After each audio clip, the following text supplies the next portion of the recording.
ખરા અર્થમાં પોલીસ પ્રજાનો મિત્ર છે તે વાત રાજકોટમાં ફરી સાબિત થઈ. કમોસમી વરસાદ અને ભારે પવન વચ્ચે રહ્યા રોડ પર પ્રમુખ સ્વામી ઓડિટોરિયમ પાસે રસ્તા પર વૃક્ષ ધરાશાયી થતા ટ્રાફિક સંપૂર્ણ ખોરવાઈ ગયું. એવા સમયે યુનિવર્સિટી પોલીસ સ્ટાફ તાત્કાલિક ઘટના સ્થળે પહોંચ્યો અને કોઈ રાહ જોયા વગર રસ્તા પર પડેલા વૃક્ષોને હટાવી વાહન વ્યવહાર ફરી શરૂ કરાવ્યું.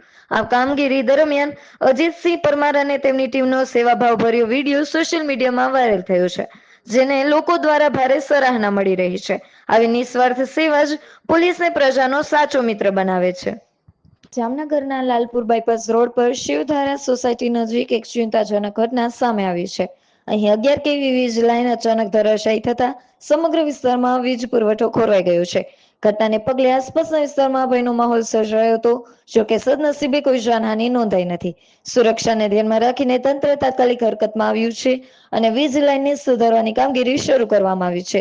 લોકોની અપીલ કરવામાં આવી છે કે આવી પરિસ્થિતિમાં વીજ લાઈનથી દૂર રહે અને સાવચેતી રાખે. સુરેન્દ્રનગરના લીંબડી ખાતે આંગણવાડી બહેનોમાં રોષ ફાટી નીકળ્યો છે. પગાર વધારો, સ્માર્ટ મોબાઈલ અને કાયમી નોકરી જેવી માંગણીઓનો ઉકેલ ન આવતા બહેનો આઈસીડીએસ ઓફિસર સામે ઉગ્ર રજૂઆત કરી છે. અનેકવાર રજૂઆત છતાં કોઈ નિરાકરણ ન મળતા હવે 3 દિવસની હડતાળ પર ઉતરી વિરોધ નોંધવામાં આવ્યો છે. મહિલાઓનો આક્ષેપ છે કે અધિકારીઓ તરફથી કોઈ સહકાર મળતો નથી અને તેમના વાતોને અવગણવામાં આવે છે. લાલપુરમાં આજે કમોસમી વરસાદે અચાનક વાતાવરણમાં પલટો લાવ્યો છે. વહેલી સવારથી જ ઉકાળાભર્યા માહોલ વચ્ચે બપોરે ભારે પવન અને ગાજવીજ સાથે વરસાદ શરૂ થયો, જેને કારણે વીજ પુરવઠો પણ ખોરવાઈ ગયો હતો. વરસાદથી વાતાવરણમાં ઠંડક પ્રસરી છે, પરંતુ બીજી તરફ ખેડૂતોમાં ચિંતા વધી ગઈ છે. કમોસમી વરસાદને કારણે ઉનાળુ પાકને નુકસાન થવાની ભીતિ વ્યક્ત થઈ રહી છે. પાટણ જિલ્લાના રાધનપુરમાં નાગરિકોની સુવિધા માટે સુવાસ સેતુ કાર્યક્રમ યોજાયો હતો. ગાંધી ચોક ખાતે આયોજિત આ કાર્યક્રમમાં મોટી સંખ્યામાં લોકોએ હાજરી આપી અને વિવિધ સરકારી સેવાનો એક જ સ્થળે લાભ લીધો. અધિકારીઓએ સ્થળ પર જ પ્રશ્નોનું નિરાકરણ કરી સેવાઓ પૂરી પાડી છે, જેના કારણે લોકોને કચેરીઓના ધક્કા નહીં ખાવા પડે. મહુવા તાલુકામાં કમોસમી વરસાદે અચાનક હવામાનમાં મોટો પલટો લાવ્યો છે. ચોકવા, ઘંટાસર, સાપરી સહિતના ગામોમાં ભારે પવન, વીજળીના કડાકા અને ગાજવીજ સાથે વરસાદ વરસ્યો છે.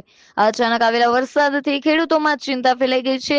ખાસ કરીને ઘઉં અને બાજરી જેવા તૈયાર પાકો પલળી જતા નુકસાનની ભીતિ ઊભી થઈ છે. એક તરફ ગરમીમાંથી રાહત મળી છે, પરંતુ બીજી તરફ આ કમોસમી વરસાદે ખેડૂતો માટે ચિંતાજનક સાબિત થઈ ચૂકી છે. રાજકોટ નજીક નેશનલ અમદાવાદ હાઈવે પર કુવાડવા સરદાર કોમ્પ્લેક્સ સામે ડબલ અકસ્માતની ઘટના સામે આવી છે. મળતી માહિતી મુજબ હાઈવે પર એક પછી એક બે વાહનો વચ્ચે અથડાતા અકસ્માત સર્જાયો હતો, જેના કારણે રસ્તા પર અફરાતફરીનો માહોલ સર્જાયો હતો. અકસ્માત બાદ થોડા સમય માટે ટ્રાફિક વ્યવસ્થા પણ ખોરવાઈ ગઈ છે. ઘટનાની જાણ થતાં જ પોલીસ અને ઇમરજન્સી સેવાઓ તાત્કાલિક સ્થળ પર પહોંચી ગઈ હતી. હાલ અકસ્માતના કારણે વધુ તપાસ હાથ ધરવામાં આવી છે.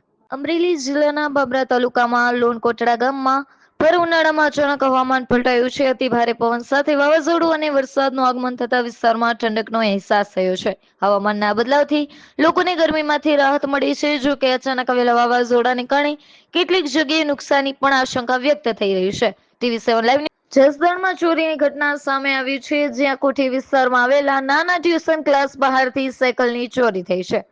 સમગ્ર ઘટના સીસીટીવી કેમેરામાં કેદ થઈ ગઈ છે. મામલે પોલીસ દ્વારા તપાસ હાથ ધરવામાં આવી છે. આરોપીને ઝડપી પાડવા તજવીજ શરૂ કરાઈ છે.